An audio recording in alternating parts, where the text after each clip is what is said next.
하나님 말씀 보겠습니다. 하나님의 말씀은 누가복음 12장 13절에서 15절 말씀입니다. 무리 중에 한 사람이 이르되 선생님 내 형을 명하여 유산을 나와 나누게 하소서 하니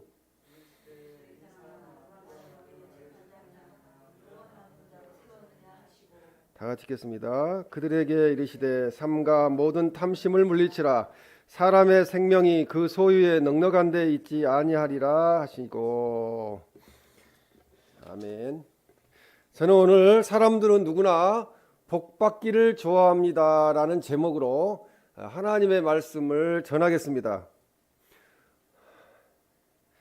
우리가 2021년 신년을 맞이한 것이 엊그제 같은데 고유 명절인 설날이 음력 새해를 우리가 맞이하게 되었습니다. 그래도 우리 한국 사람들은 좋은 점이 하나 있어요.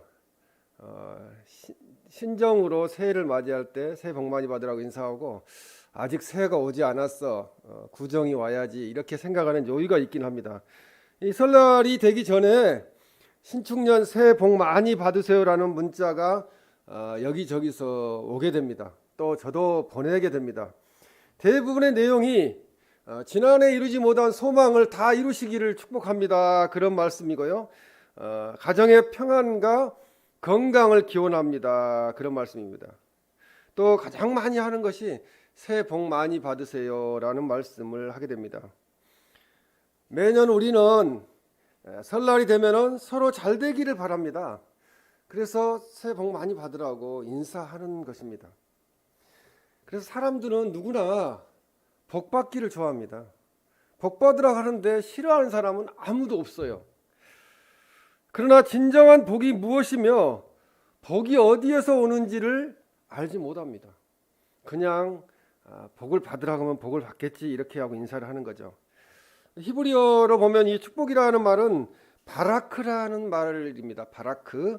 근데 이게 바라크란 말은 무릎을 꿇다는 이야기예요. 무릎을 꿇다. 헬라어로는 이 축복이 유로게오라는 말인데 칭찬하다, 복을 받다, 그 다음에 잘 되기를 원한다 그런 뜻을 가지고 있습니다. 한자로 축복이란 말은 우리가 잘 알고 있죠. 빌축이잖아요. 복복자에다 빌축입니다. 이 말도 복을 빌어준다는 뜻입니다. 그래서 축복이라는 말이 대단히 믿지 않는 사람들에게도 좋은 말로 다가가게 됩니다. 예수님도 하늘로 승천하시기 전에 제자들에게 축복하셨습니다. 누가복음 24장 50절에 예수께서 그들을 데리고 베다니 앞까지 나가사 손을 들어 그들에게 축복하시더니 그렇게 말씀합니다. 하나님 나라로 가기 전에 축복을 하시고 하나님 나라로 올라가셨습니다. 이 구약 성경의 멜기세덱 제사장도 아브라함에게 복을 빌어 주었습니다. 그 말씀이 창세기 14장 18절에서 19절 말씀인데요. 살레망 멜기세덱이 떡과 포도주를 가지고 나왔으니 그는 지극히 높으신 하나님의 제사장이었더라. 19절에 그가 아브라함에게 축복하여 이르되 천지의 주제이시오 지극히 높으신 하나님이여 아브라함에게 복을 주옵소서 그렇게 축복했습니다. 이 복이라고 하면은 육적인 복이 있고요. 또 마음의 복이 있고 또 영적인 복이 있습니다. 우리는 이 복을 다 받아 누리시기를 주님의 이름으로 축복합니다. 육적인 복은 현실적이고 일시적인 거예요. 우리가 현실을 살아가면 그것도 필요하죠. 그 다음에 마음의 복은 보이지 않는 감정 같은 거, 또 기쁨을 말할 수 있겠습니다. 그 다음에 영적인 복은 내세적인 것입니다. 우리는 이미 영적인 복은 그냥 100% 충분하게 받고 있습니다. 구원받은 백성으로 이 땅에서 살고 있기 때문에 그렇습니다. 그래서 우리 그리스도인들은 복에 대해서 바로 알아야 됩니다. 오늘 말씀을 통해서 진정한 복이 무엇인지 축복의 개념을 깨달아서 신앙을 확실하게 정립하는 시간이 되시기를 주님의 이름으로 축원합니다. 이 첫 번째로 이 구속의 기독교를 물질의 종교로 하는 것은 잘못이라는 거죠. 우리나라에 들어와서 이 토테미즘, 무당 신앙하고 플러스가 돼가지고 교회 다니면은 그냥 모든 일이 만사행통하고 물질의 축복도 엄청 많이 받게 된다는 그런 잘못된 신앙관을 갖게 되었습니다. 그러나 이 기독교의 핵심은 구속이라는 거죠. 구속. 이 예수님이 십자가에 못 박혀 인류의 죄를 대신 지시고 속죄하여 주신 것이 바로 구속입니다. 구원입니다. 이 구속이란 누군가를 대신해 값을 치름으로써 구원한다는 것을 의미합니다. 예수님께서 우리를 대신하여 십자가에서 우리의 죄값을 치르심으로 우리를 용서하여 주셨습니다. 우리는 구속주이신 예수님이 나를 위해 행한 대속의 은혜로 죄와 사망에서 구원을 얻었습니다. 로마서 3장 24절 말씀 우리가 잘 아는 말씀인데요. 그리스도 예수 안에 있는 속량으로 말미암아 하나님의 은혜로 값없이 의롭다 하심을 얻은 자 되었느니라. 그렇게 말씀합니다. 하나님의 은혜라는 거죠. 우리 인생의 마지막 날 하나님 나라 가기 전 시간에 우리가 고백할 때 나 하나님 은혜로 살았다. 하나님 은혜로 구원받았다. 그렇게 고백하고 간다면 그것처럼 은혜로운 일은 없을 것입니다.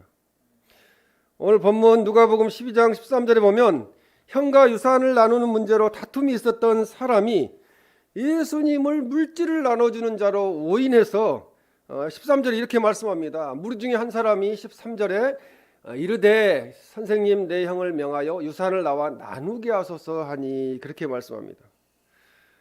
예수님은 그의 요청을 거절하시면서 14절에 이렇게 말씀합니다. 이르시되 이 사람아 누가 나를 너희의 재판장이나 물건 나누는 자로 세웠느냐 하시고 그렇게 말씀합니다.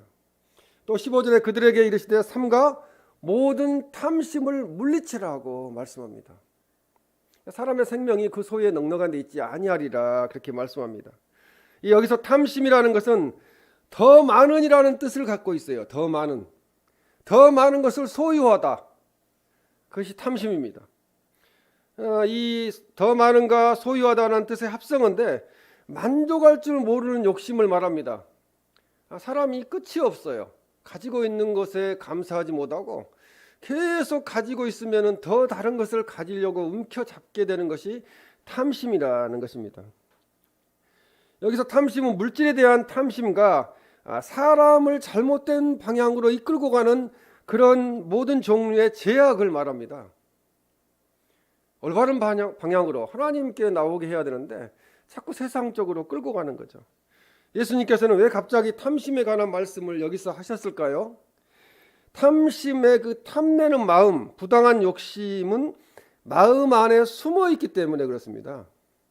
재산을 나누게 하라고 말했지만 그 안에는 탐심, 탐욕을 가지고 있었다는 거죠. 행위로 드러나는 것이 아니어서 겉으로는 그 사람 마음속에 그런 것이 있는지 잘 알 수가 없습니다. 그런데 우리 마음에 은밀하게 숨어 있는 이 탐심이 우리의 삶을 지배한다는 거죠. 우리가 다른 사람들하고 비교하는 것 때문에 불행합니다. 내가 가지고 있는 거에 감사하면은 행복할 수 있는데 그런 탐심이 우리의 삶을 지배하기 때문에 그런다는 거죠. 하나님 믿는 우리도 때로는 하나님께서 영적인 것보다 물질적인 것, 내가 원하는 것을 하고 싶어 할 때가 우리는 있다는 거죠. 영적인 복을 100% 받았는데 이 세상에서도 더 많은 것을 가지고 누리고 살다가 하나님 나라 가면 최고 아닐까 이런 생각들을 갖고 있다는 거죠. 예수님은 오늘 본문 사건을 특정한 한 사람의 문제로 보지 않으셨다는 것입니다. 우리 모두의 문제로 보고 계시다는 것이죠. 그래서 이 예수님의 관심은 1차적으로 우리 내면 마음을 향해 있다는 것입니다. 그래서 하나님은 우리의 마음을 중심을 보신다는 거예요. 마음에 어떤 생각을 가지고 있는지. 우리에게 무엇을 주시는 것보다 우리를 어떤 사람으로 만들어 가시는데 더 큰 관심을 가지고 있다는 것입니다. 그래서 우리의 중심을 살펴보게 하시고 마음을 하나님께서 빚어 가신다는 거죠. 자꾸 마음을 선한 양심으로 바꾸어 가신다는 거죠. 우리는 인생길에서 하나님의 뜻 안에서 살기를 원해요. 우리는 항상 하나님 뜻대로 살기를 원해요. 그러나 이 세상 살다 보면은 하나님의 뜻대로 살지 못하고 예수님 닮은 삶을 살지 못하고 세상적인 탐심에 젖을 때가 많습니다. 우리는 고난 중에 기도하면서 우리의 마음을 돌아보게 됩니다. 고난이 없으면은 평안하면은 그런 뒤돌아보는 생각들을 하지 않아요. 내가 잘하니까 또 하나님 이렇게 복을 주시지, 그렇게 생각하게 됩니다. 하나님의 마음을 우리는 고난을 통해서 알게 됩니다. 나의 죄악을 고난을 통해서 뒤돌아보게 됩니다. 우리는 그렇게 올바른 그리스도인으로 성장해 가고 하나님 나라 가는 그날까지 성화되어 가는 것입니다. 그러나 사람들은 정함이 없는 물질에 소망을 둡니다. 온통 세상 사람들이 돈에 그 마음을 빼앗기고 있습니다. 디모데전서 6장 17절에 보면 내가 이 세대의 부한자들을 명하여 마음을 높이지 말고 정함이 없는 재물에 소망을 두지 말고 오직 우리에게 모든 것을 후히 주사 누리게 하시는 하나님께 두며라고 말씀합니다. 또 사람들은 물질을 얻기 위해서 힘쓰다가 생명을 잃어버립니다. 그렇게 많은 재산을 모아놨는데 하루아침에 그냥 이 세상을 떠나게 되는 것입니다. 그래서 마태복음 16장 26절에 사람이 만일 온 천하를 얻고도 제 목숨을 잃으면 무엇이 유익하리요? 사람이 무엇을 주고 제 목숨과 바꾸겠느냐고 그렇게 말씀하고 계십니다. 하버드대 교수였던 이 마이클 샌들은 돈으로 살 수 없는 것들이란 책을 썼습니다. 돈으로 살 수 없는 것들.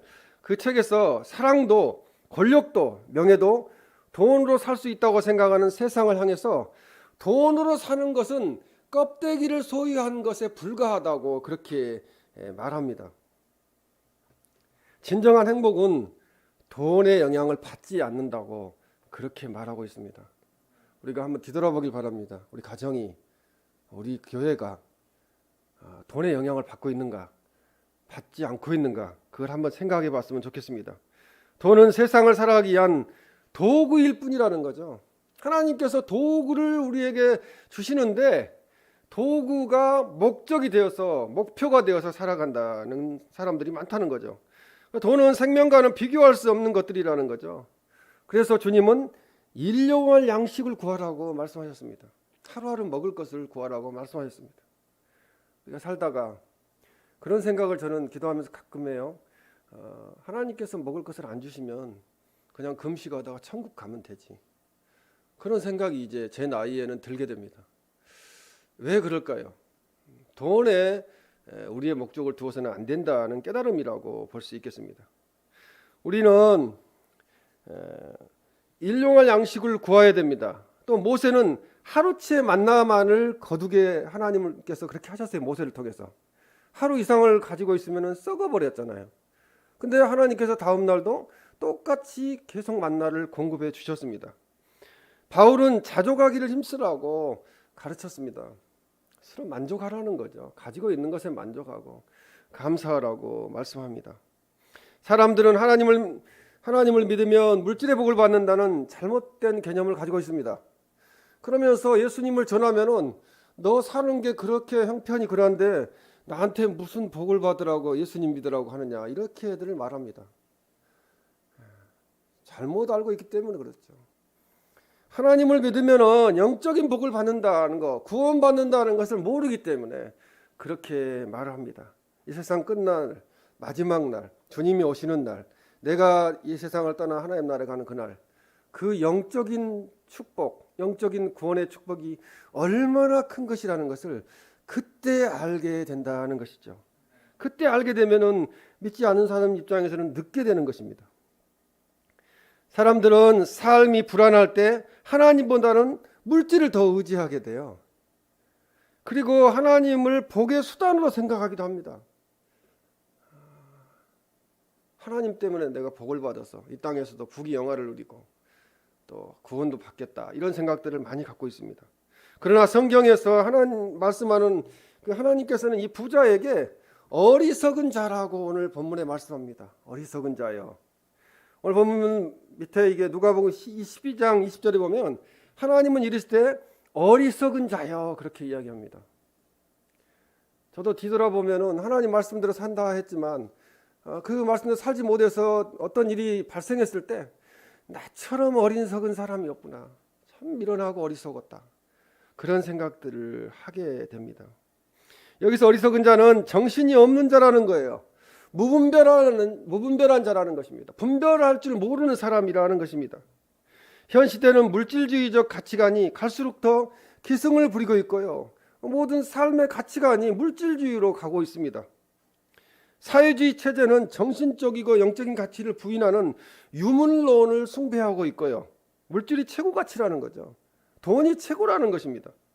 자본주의 체제에서 중시되는 이 소위 개인의 자유 또는 오직 자본, 곧 물질을 확보하는 일에 집착되어 가는 경향을 보이고 있습니다. 개인에게 자유를 줬더니 자기 소유를 끌어모으는데, 부귀영화를 누리기 위해서 돈을 모으는데 너무 집착하고 수단과 방법을 가리지 않는 자본주의 사회가 되었다는 것입니다. 그러나 누가복음 12장 20절에 오늘 밤에 내 영혼을 도로 찾으리니 그러면 내 준비한 것이 누구의 것이 되겠느냐고 하셨으니 이렇게 말씀합니다. 부자는 목표를 세웠습니다. 내가 돈을 모아서 부자로 살아야 되겠다. 여러 해를 계획하고 곡식 재물을 모았으나 하나님이 오늘 밤 내 그 영혼을 가져가시면 이 재물은 누구의 것이 되겠습니까? 단 하룻밤 사이에 그것을 지속시킬 힘을 잊어버리는 거죠. 내가 죽어버리면 칼리자도 없고 그걸 누가 운영을 하겠습니까? 이 물질의 준비가 영혼을 위한 준비가 아니라는 거죠. 돈으로 천국을 갈 수가 없다는 것입니다. 돈이 많고 적음이 축복의 기준이 아니라는 것입니다. 그보다 더 중요한 것은 영혼을 위한 준비가 필요하다는 말씀이죠. 사람들은 강팍해가지고 80, 90이 돼도 전도하면은 안 받아들여요. 자기가 영원히 살 것처럼 생각해요. 뭐 100세 시대라니까 100살까지 살아도 잠깐 지나가지 않겠습니까?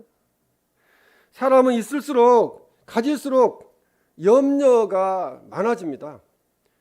가진 만큼 염려가 따라서 옵니다. 많은 집을 가지고 있으면 그거 관리해야 되니까 오늘 밤에 불이 나진 않을까? 가스 폭발은 일어나지 않을까? 이런 걱정들을 하게 되는 거죠. 인간들은 새 물건이 자기에게 생기면 사람들은 그 새 것을 자꾸 살피게 되고 온 신경을 쓰게 됩니다. 어제도 아파트에서 보니까 어떤 할아버지가 차를 세차하더라고요. 열심히 닦고 계시더라고요. 왁스를 묻혀가지고. 그걸 보면서 나는 새 차를 안 갖고 있어서 너무 감사하다, 그 생각을 했어요.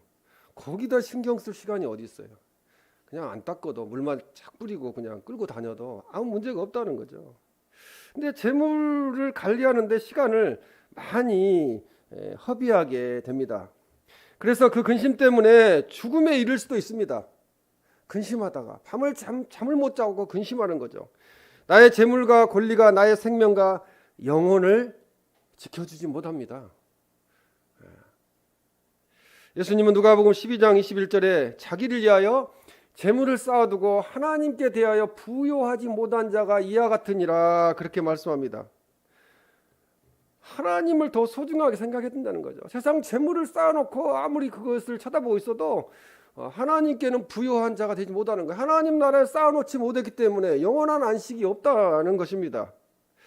우리들에게는 물질보다 더 소중한 것이 있습니다.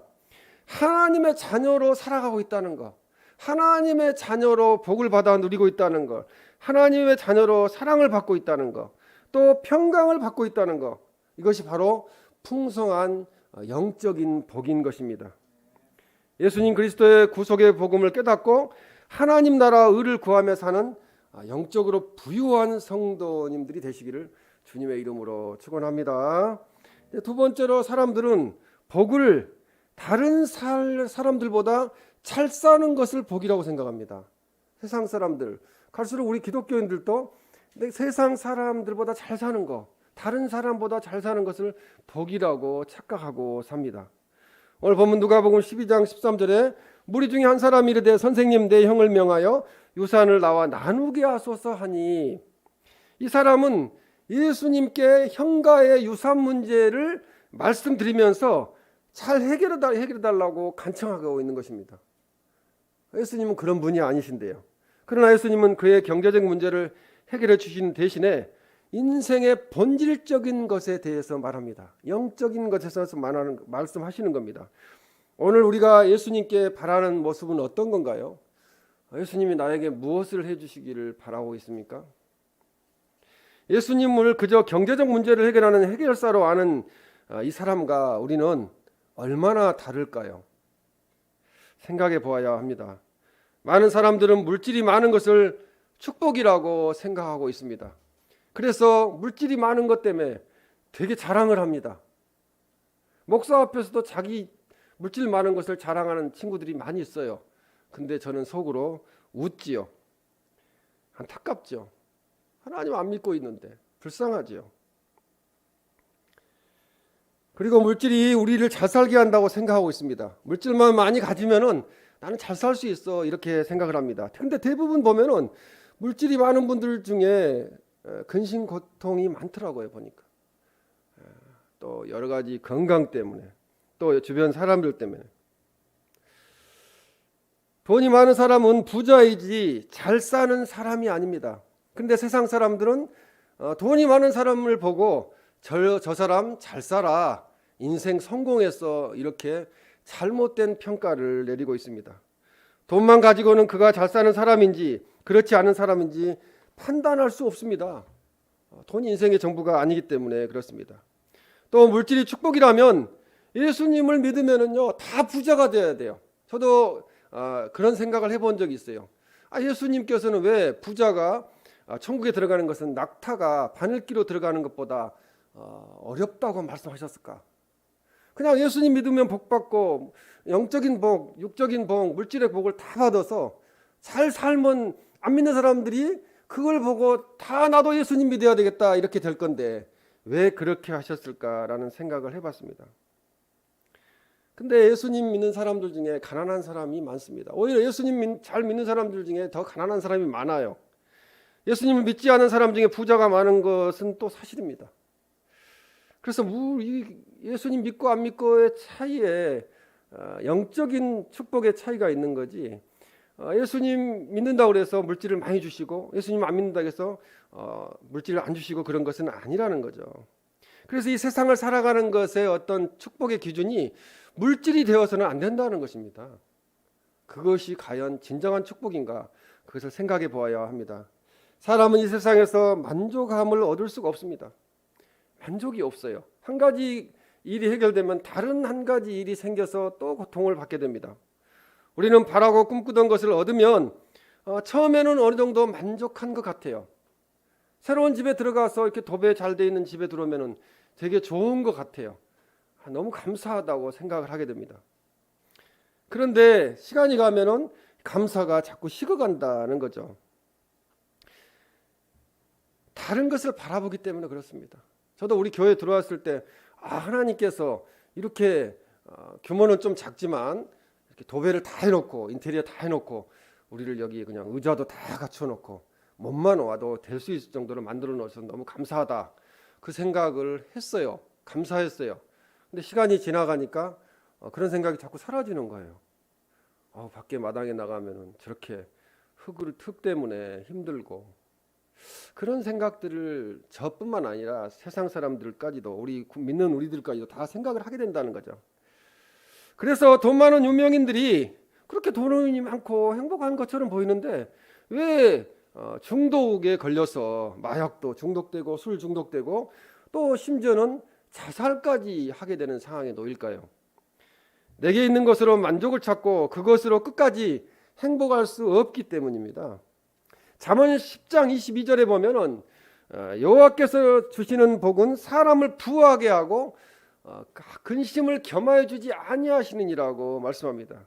성경은 구원받은 자가 행복자라고 말씀하는 거예요. 구원받은 자. 또 남에게 주는 것이 받는 것보다 복이 있다고 말씀합니다. 우리는 주님께 생명과 구원의 복을 거저 받았으니 우리도 복을 나누어 줘야 된다는 거죠. 우리가 먼저 하나님 앞에 택함 받아서 구원 받았으니 믿지 않은 사람들을 향하여 듣든지 아니 듣든지 그냥 말씀을 전해야 된다는 거, 전도해야 된다는 말씀입니다. 가장 큰 축복이요, 이웃에게 예수님을 소개하는 겁니다. 전도하는 것이 가장 큰 축복입니다. 그래서 우리가 전도할 때처럼 기쁠 때가 없어요. 전도하면은 그 사람이 아멘으로 받지 않아도 그냥 기쁩니다. 행복하다는 말을 만족함이란 말로 바꾸어 사용할 수 있습니다. 만족하는 마음은 이 세상에서 누릴 수 있는 하나님이 주시는 가장 큰 축복이기 때문에 그렇습니다. 오늘 댁에 가셔서 한번 둘러보세요. 내가 가지고 있는 것이 얼마나 있는가. 옷은 제가 오늘 아침에도 그 생각을 했는데 사람이 옷을 두 벌만 있으면 사는데 아무 지장이 없겠더라고요. 그냥 한 벌 빨고 또 갈아입고 이렇게 갈아입고 하면 되니까. 근데 사람들 욕심은 그렇지 않습니다. 만족하면은 감사가 나오는 것입니다. 사도 바울은 고린도후서 3장 5절에 우리가 무슨 일이든지 우리에게 난 것 같이 스스로 만족할 것이 아니니 우리의 만족은 하나님 오직 하나님으로부터 나느니라. 하나님 안에 있으면은 가지고 있는 것에 만족할 수 있습니다. 시편 23편 5절에 다윗은 만족과 행복을 주께서 내 원수의 목전에서 내게 상을 차려주시고 기름을 내 머리에 부으셨으니 내 잔이 넘치나이다라고 표현하고 있습니다. 내 잔이 넘치다는 거죠. 많은 걸 가지고 있지 않아도 하나님 안에 있으면은 그냥 기쁨이 넘친다는 말씀입니다. 신명기 18장 13절에 여호와께서 너를 머리가 되게 되고 꼬리가 되지 않게 하시며 그렇게 말씀합니다. 우리는 이 말씀을 축복의 기도로 많이 사용합니다. 기도할 때 이런 축복의 기도를 많이 합니다. 머리가 되고 꼬리가 되고 싶지 않듯이 우리는 다른 사람과 비교해서 나의 복의 정도를 평가합니다. 측정합니다. 하나님이 주시는 축복은 물질의 기준을 두지 말아야 된다는 거죠. 그냥 요즘 들어서는 건강한 게 감사해요. 병원 안 간 게 감사하고 코로나 안 걸린 거 감사, 감기 안 걸린 거 감사. 우리가 감사할 것이 너무나 많다는 것입니다. 성경 말씀에서 제시하고 있는 근본적인 복의 개념은 동일합니다. 시편 16편 2절 말씀 보면 내가 여호와께 아뢰되 주는 나의 주님이시오니 주밖에는 나의 복이 없다 하였나이다. 주님밖에는 나의 복이 없다는 거죠. 주님께 이미 복을 받을 만큼 많이 받았다는 것입니다. 하나님께서 복의 근원이시며 복 자체가 되십니다. 그리고 무엇보다 행복에 있어서 가장 중요한 것은 관계입니다. 관계가 잘 돼 있을 때 행복합니다. 함께 하나 되는 신앙 공동체의 삶은 우리들의 행복에 긍정적인 영향을 줍니다. 다른 사람들의 SNS를 보며 왜 나는 이 사람들처럼 행복하지 못할까라는 생각보다는 하나님과 대화하고 주변 사람과 믿음의 대화를 통해서 일상 속에서 행복을 찾으시기를 주님의 이름으로 축원합니다. 이제 세 번째 마지막으로 복은 형통에만 국한시킬 수 없다는 거죠. 형통이 안전한 복이 아니라는 것입니다. 우리는 종종 하나님의 뜻대로 사는 사람이 고통을 당하고 안 될 때 낙심하며 하나님께 질문할 때가 있습니다. 시편 73편 2절의 말씀을 보면은 나는 거의 넘어질 뻔하였고 나의 걸음이 미끄러질 뻔하였으니 3절에 이는 내가 악인의 형통함을 보고 오만한 자를 질투하였음이로다라고 말씀합니다. 아삽도 악인이 형통한 것을 보고 신앙생활에서 넘어지고 미끄러질 뻔했다 하는 것입니다. 하나님을 잘 믿는다면서도 어떻게 악인이 저렇게 악한 사람이 잘 될 수 있을까? 그러면서 실망하게 된다는 거죠.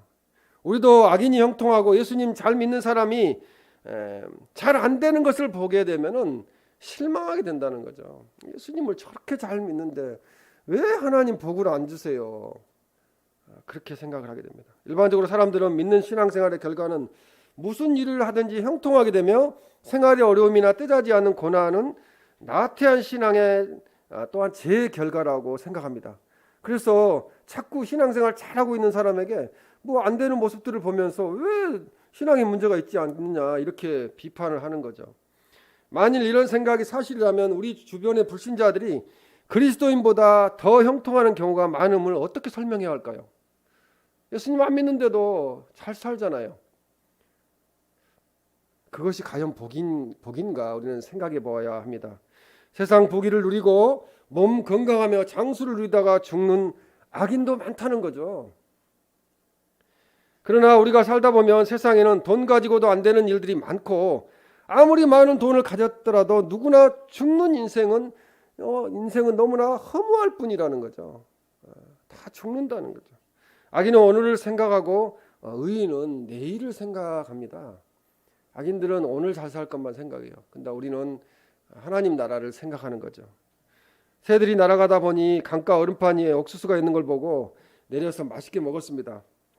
한참 먹다가 다시 갈 길을 가기 위해서 날아오르려고 했을 때 내가 이렇게 많은 옥수수 열매를 두고 먹을 게 이렇게 맛있는 게 많은데 겨우 날아갈 날아갈 이유가 뭐가 있겠는가? 그냥 여기서 그냥 나는 잘 먹고 잘 살아야 되겠다 이런 생각을 하다 보니까 계속 옥수수를 쪼아 먹게 되었습니다.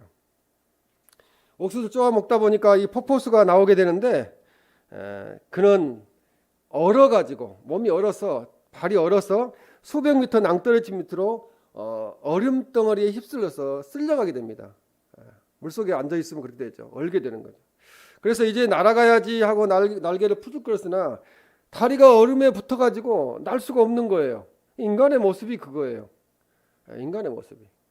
우리가 미래를 하나님 나라를 생각을 해야 되는데 이 세상 것만 생각하고 이 세상 것 먹을 것만 생각하다가 그냥 우리가 이 세상에 얼어붙어서 끔찍도 하지 않고 영원히 살 것처럼 그렇게 생각하고 산다는 거죠. 잠언 21장 4절에 보면은 눈이 높은 것과 마음이 교만한 것과 악인의 형통한 것은 다 죄니라고 말씀합니다. 악인이 잘 되는 형통한 것은 다 죄라는 거죠. 그걸 부러워하지 말라는 거죠. 그래서 악인의 형통은 부러워할 대상이 아니라는 것입니다. 이 세상의 형통 때문에 하나님을 만나지 못하고 살다가 그곳에 빠져 지옥으로 미끄러져 버리는 사람들이 너무나 많이 있습니다. 가장 안타까운 사람들이 그 사람들이에요. 예수님 안 믿는데 잘 살고 건강하고 잘 나가는 사람들. 그 끝까지 예수님 안 믿죠.